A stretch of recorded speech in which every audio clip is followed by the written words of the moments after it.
E aí, minha galera, beleza mesmo? Canal do professor Alex Romero, mais uma aula para você agora na playlist da literatura, exatamente você aí, ó, literatura. Essa parte que a gente está iniciando é o modernismo, primeira fase, já tem aula aí de Semana de Arte Moderna, modernismo bomba nos vestibulares, tá? É o assunto que mais cai, até porque é onde nós temos a maior quantidade de escritores e obras na literatura brasileira. Então se liga aí, tá bom? Inscreva-se no nosso canal, ativa o sininho, peço que você se inscreva, por favor, que assim você consegue receber em primeira mão nossas aulas aqui. Vamos lá, galerinha? Modernismo hoje, hein? E já tem aí Semana de Arte Moderna. Acho muito importante, você que não assistiu ainda a aula de pré-modernismo e de Semana de Arte Moderna, aconselho para você primeiro assistir essas duas para poder vir para essa e para as próximas fases modernistas. Beleza? Tranquilidade? Canal do Professor Alex Romero, venha comigo hoje, Modernismo Brasileiro, primeira fase.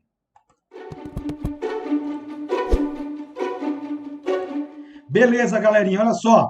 Já começa com esse verde, aliás, com esse azul, com esse branco, com esse amarelo. Faltou só o verde aí. E eu, como ninja das linguagens aí, colocando esse canal à sua disposição para você tirar todas as suas dúvidas. A aulazinha hoje, ó, vamos saber tudo o que precisamos saber, bem objetivamente, sobre a primeira fase modernista, que abre o caminho para esse grande movimento literário iniciado na Europa e que finalmente chega ao Brasil. Galerinha, muito bem, vamos lá. Olha só. Primeiro vamos lembrar o seguinte: fases do modernismo. No Brasil nós temos três fases e parecem três movimentos diferentes, tá? Claro que você vai saber aqui o que cada fase tem de particularidade e também conhecer os principais autores. A primeira fase está de verde e amarelo, sabe por quê? Porque a primeira fase vai trazer à tona uma discussão iniciada lá no romantismo. Qual foi a discussão? A questão da nacionalidade, pessoal. A questão de trabalhar elementos do Brasil, a brasilidade.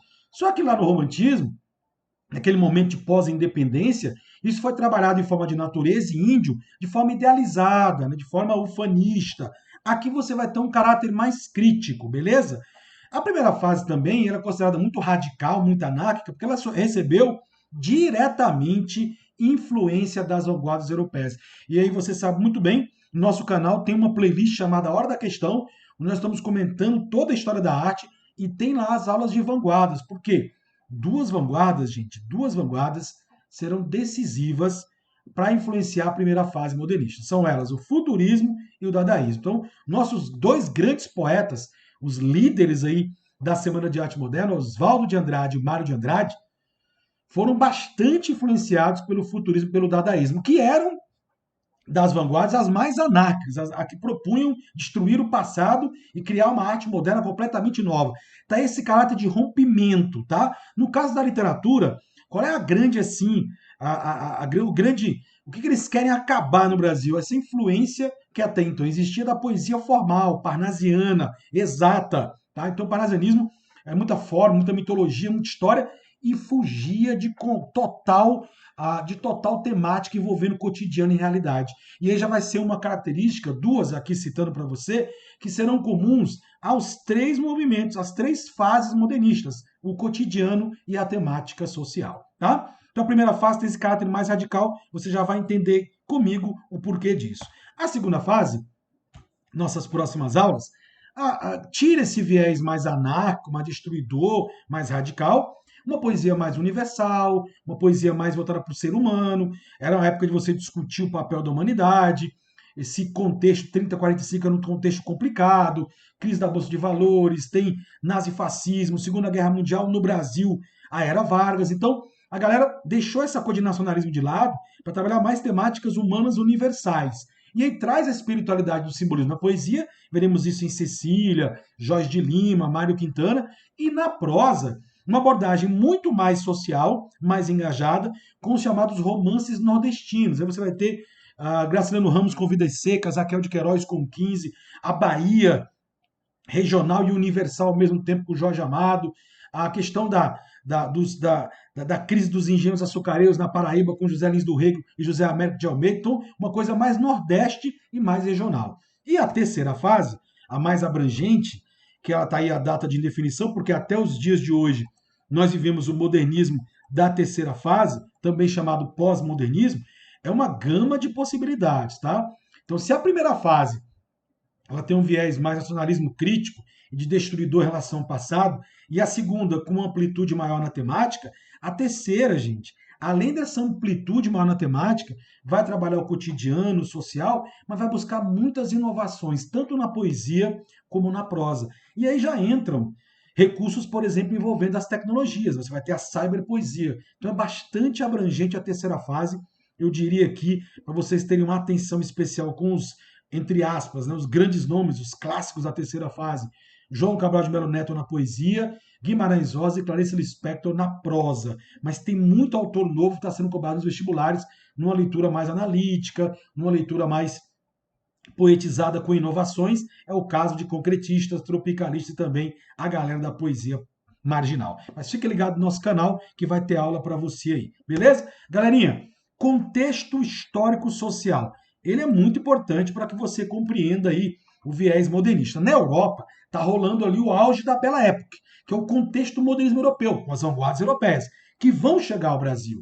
Por isso eu te falei para você assistir a aula aí que está no nosso canal de pré-modernismo e depois de Semana de Arte Moderna, porque eles são os pontapés assim, iniciais para você entender o modernismo brasileiro, tá? Então, essas grandes mudanças na Europa chegam ao Brasil, assim como o progresso chega ao Brasil. Mas o que é que não havia chegado ao Brasil? As inovações literárias nas artes plásticas. Nas artes plásticas, você vai ver na hora da questão, vai ter aula de modernismo, Corita Malfatti, Tarsila, outros grandes nomes da pintura brasileira. Antes mesmo da Semana de Arte Moderna em 22, Anita Malfatti já conseguiu radicalizar, colocando expressionismo e cubismo numa exposição que ela fez que o Monteiro Lobato vai criticar duramente. Aí é o chamado estopim da Semana de Arte Moderna. Então, foram os primeiros trabalhos de algo moderno no Brasil, mas na literatura não tinha nada ainda. Então, a literatura brasileira inicia-se no seu modernismo com a Semana de Arte Moderna, mas já no pré-modernismo, alguns autores começaram a dar pequenas pinceladas, ou seja, anteciparam tendências, como, por exemplo, a abordagem do cotidiano, como, por exemplo, a temática social, uma linguagem mais livre das regras que amarravam a literatura. Então, esse contexto aqui, na verdade, ele é uma mistura de elementos europeus com situações do Brasil, que vivia uma crise na República Velha, vai ter grandes impactos de mudanças sociais em aspectos urbanos, industriais, até chegar ali na chamada Era Vargas. Beleza? Bom, primeira fase. Qual é o marco inicial? Não é um livro, não é uma obra, é um evento que está prestes a completar 100 anos, que é a Semana de Arte Moderna, pessoal. Cada fase, vamos ter duas palavrazinhas de efeito. Aqui eu tenho fase heróica e experimentação. Por que heróica? Já sem o acento, né? Olha a nova regra da língua portuguesa, se liga aí, tá? Por quê, gente?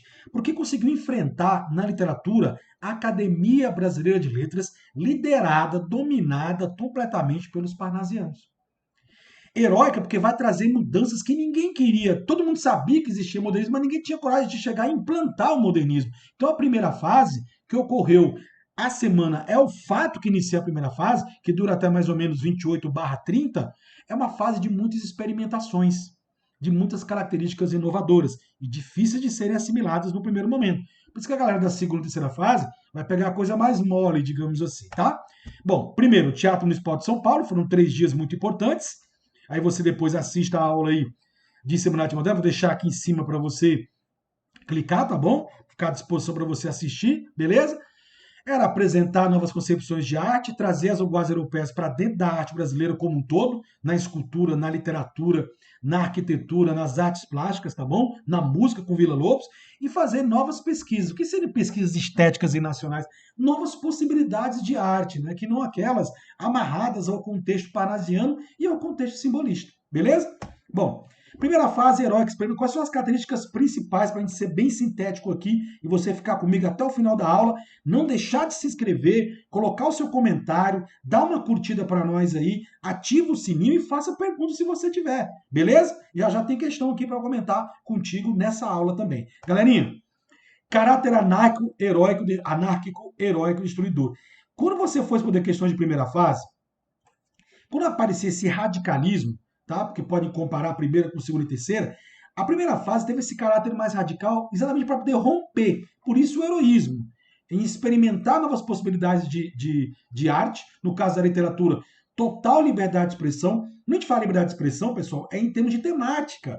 Os parnasianos tinham uma temática rígida, os simbolistas também. Aqui no modernismo eu posso falar de qualquer coisa, principalmente de temas envolvendo o cotidiano, desde uma situação social, que envolve o engajamento, a reflexão sobre algo da realidade, como já veremos em poemas do Manuel Bandeira, até mesmo temas de deboche, de paródia, de humor, situações corriqueiras, tá?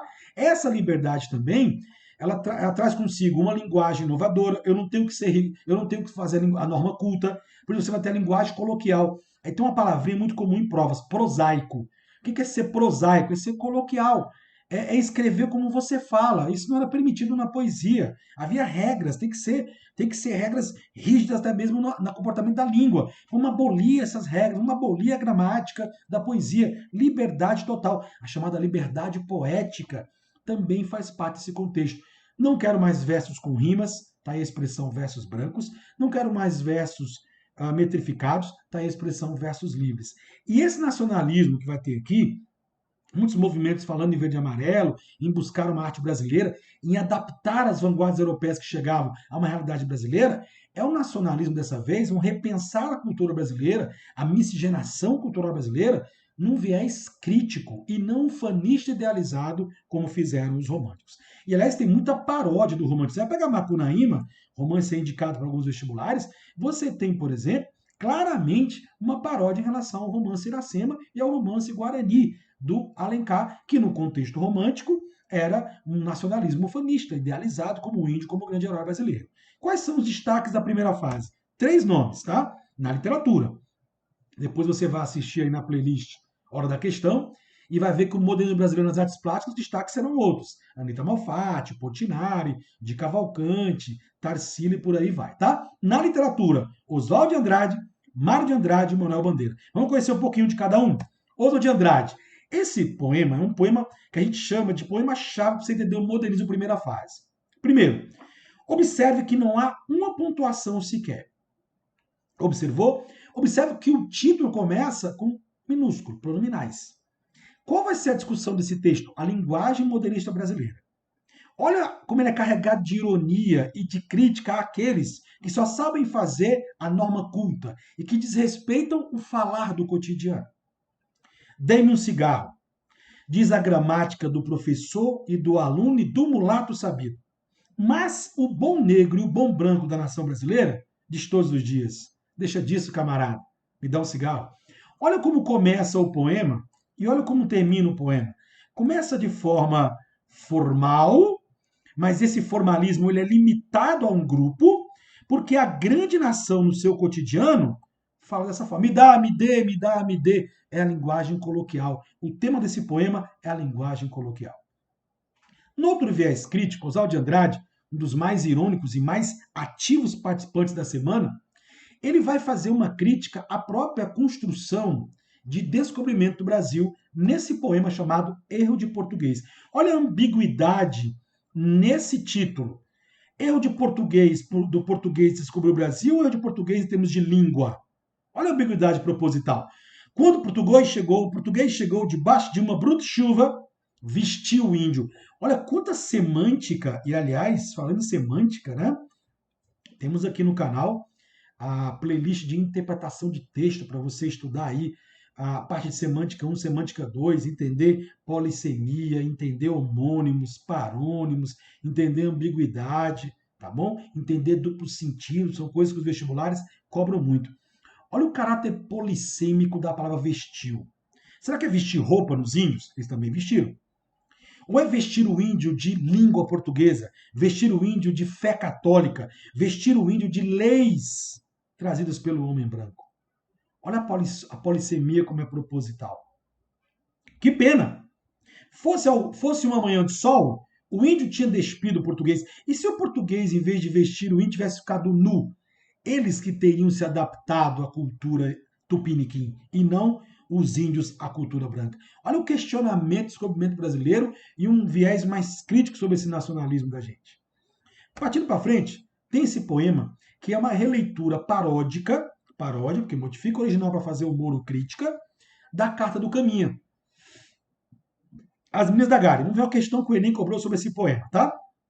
Eram 3 ou 4 moças bem e bem gentis, com cabelos muito pretos pelas espáduas, e suas vergonhas tão altas e tão saradinhas, que de nós a muito bem olharmos não tínhamos nenhuma vergonha. Se você vai ler lá o trecho da Carta Camille, ele fala como é que ele encontrou os índios e as índias nuas e tal. Aquilo o Oswaldo faz uma releitura com deboche, com ironia, com crítica. Vamos ver a questão? Entre os recursos expressivos, detalhe pessoal, que são recursos expressivos, são todos os recursos linguísticos expressivos usados no texto para dar sentido, construir o texto. Pode ser figura de linguagem, pode ser intertextualidade, pode ser a semântica. Se liga aí que tem aula no canal para isso, tá? O que é intertextualidade para você? Destaco essa capacidade de retomar e reelaborar o discurso por meio de outros textos. Já me deu metade da resposta. Quando eu escrevo um texto baseado em outro, retomando e reelaborando os seus discursos, as suas intenções semânticas, isso é intertextualidade. Existem vários tipos dela. Duas são mais famosas: a paródia e a paráfrase. Aqui no canal você tem as duas aulas para você diferenciar bem direitinho aí. O Enem ama essas duas formas de intertextualidade, tá? E a intenção de dizer o contrário do que se pensa com uma finalidade crítica. Ponto. Uma marca da primeira fase modernista é isso. Tais recursos estão presentes no texto do modernista Oswaldo de Andrade, ou Oswald de Andrade, por meio de uma linguagem o quê? Eufemística. Ele está amenizando, eufemismo que é a figura de linguagem que ameniza o discurso. Pelo contrário, está sendo bastante direto e crítico. Letra está fora. Não tem nada a ver com antropomórfico, não tem nada a ver com estilização da figura humana. Metalinguística. Seria isso uma retomada? Metalinguística quando você usa um discurso para falar dele mesmo. É o foco aqui? É um poema que está falando do próprio poema? Não. É um texto que remonta a carta de Caminha para fazer uma ironia. Então não tem aqui a metalinguística. A ironia estaria correta. Letra C, intratextual, é quando você faz um texto aludindo a um texto que você mesmo já escreveu.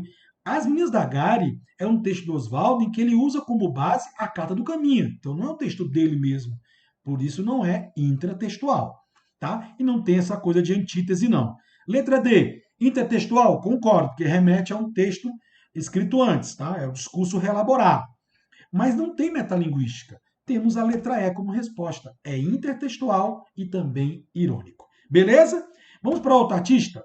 Outro grande nome, um dos papas, um dos grandes líderes do modernismo, Mário de Andrade. Ele e o Oswaldo, que apesar do nome Andrade não são parentes, são dois grandes nomes que lideraram a semana na literatura.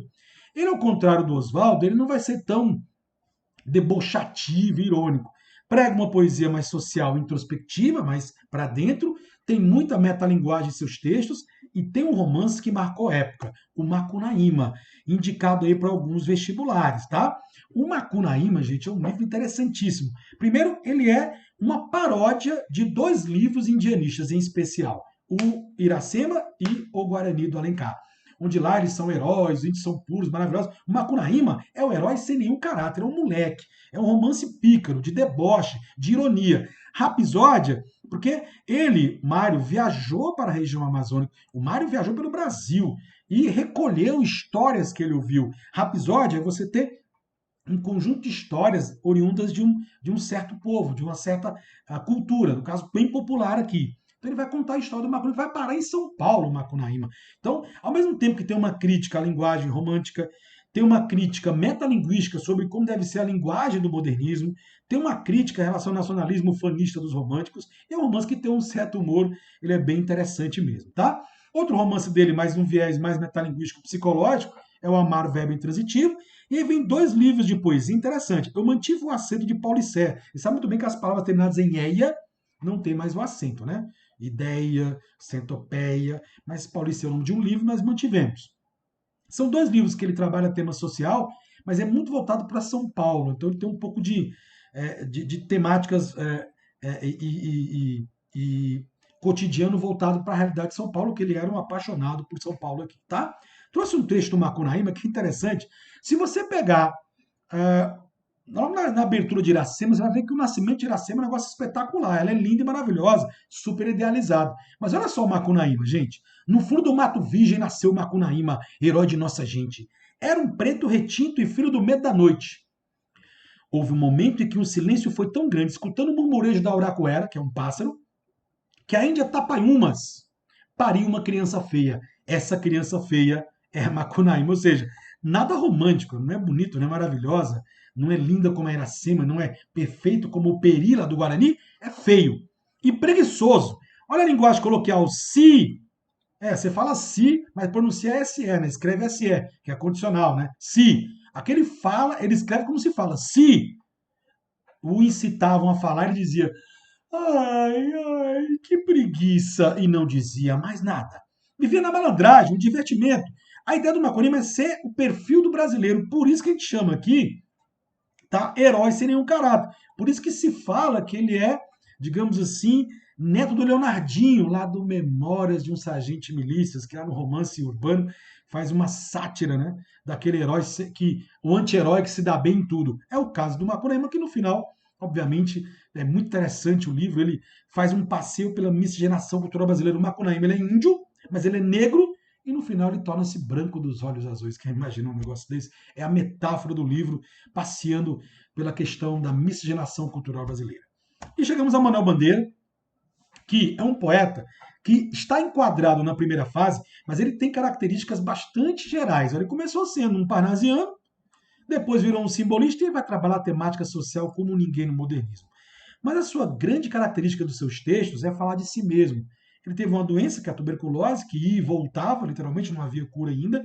Ela estava sob controle, mas às vezes ele tinha alguma baixa imunológica, sofria, teve que se isolar muitas vezes, muito introspectivo, veio de Recife para o Rio, tentou tratamentos de todas as formas, não conseguiu, mas a poesia dele perpassa todo o modernismo.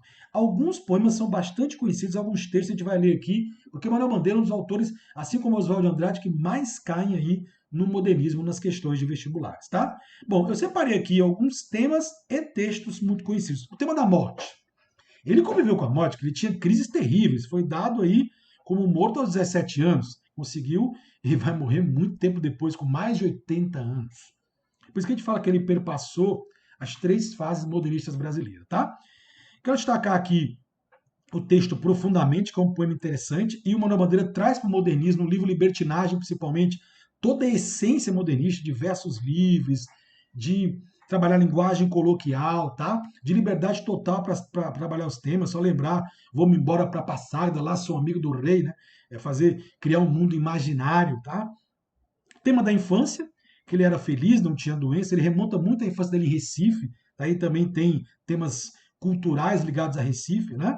Lembrar que o Bandeira tem como primo famoso o João Cabral de Melo Neto, né? O Bandeira aqui na primeira fase, o João Cabral lá da terceira fase. Esse porquinho da Índia, né? Minha primeira namorada, interessantíssimo esse texto, tá? Tem Tédio e Melancolia, como o poema Andorinha. Tem muita gente, mas muita metalinguagem. O último poema é um poema metalinguístico, ele ataca os parnasianos diretamente, que faziam poesia de dicionário, como ele vai chamar. Tem poemas de folclore nacional, são diversos os textos. Eu separei dois aqui para vocês, um deles o pneumotórax, algo bem dele, ele que sofreu muito com a doença. Né? Febre, hemoptise, dispneia e suores noturnos. A vida inteira que podia ter sido e que não foi. Tosse, tosse, tosse. Um tuberculoso logo, né? Mandou chamar o médico. Olha, gente, o diálogo na poesia, isso é o que você vai chamar de prosa poética. Uma das características dele, Manuel Bandeira, do modernismo, é misturar prosa e poesia, tudo junto misturado.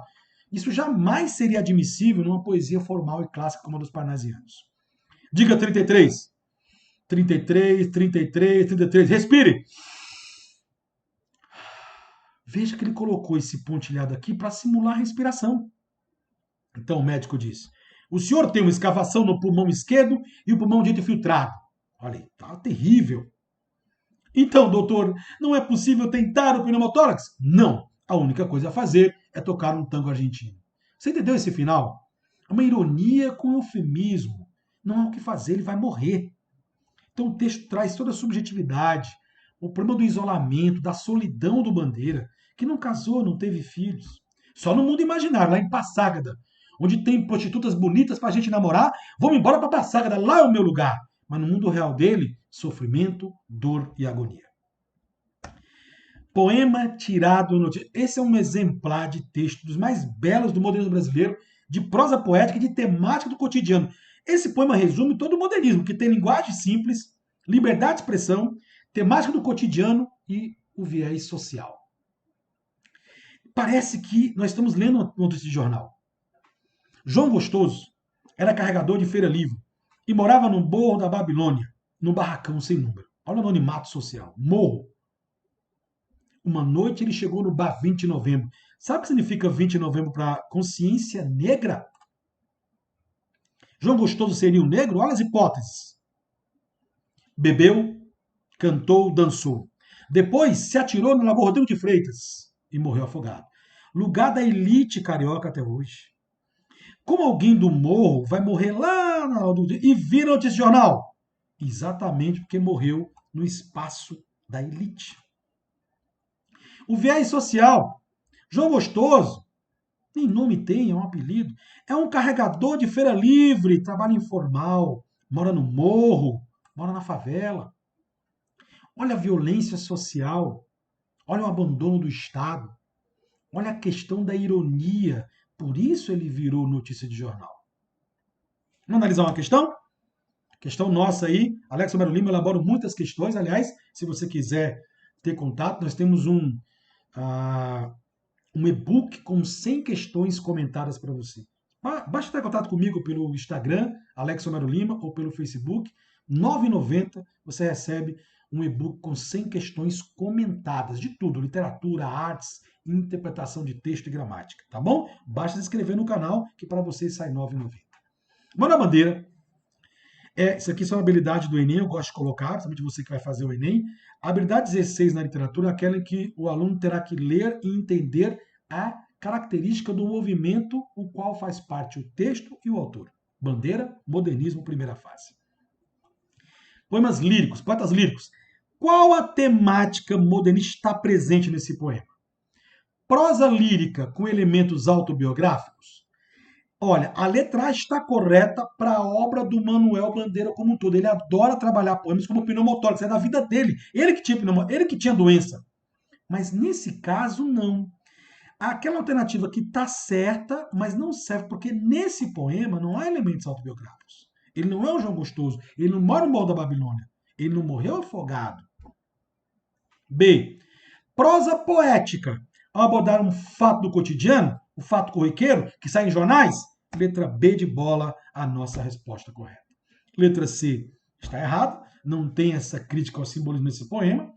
Letra D, forma narrativa impessoal, retratar o insólito, o estranho. Não, ele quer mostrar a coisa como é comum, infelizmente. E letra E, não temos nenhuma reflexão filosófica sobre o papel da poesia. Não nesse poema, mas em outros do Bandeira você tem sim. Beleza, galerinha? Assista a nova playlist Hora da Questão. Muito obrigado pela atenção de vocês, tá? Não esqueça de assistir as aulas de literatura que estão aí, para você compreender melhor o pré-modernismo, a Semana de Arte Moderna. Inscreva-se e até a próxima aula. Muito obrigado, valeu!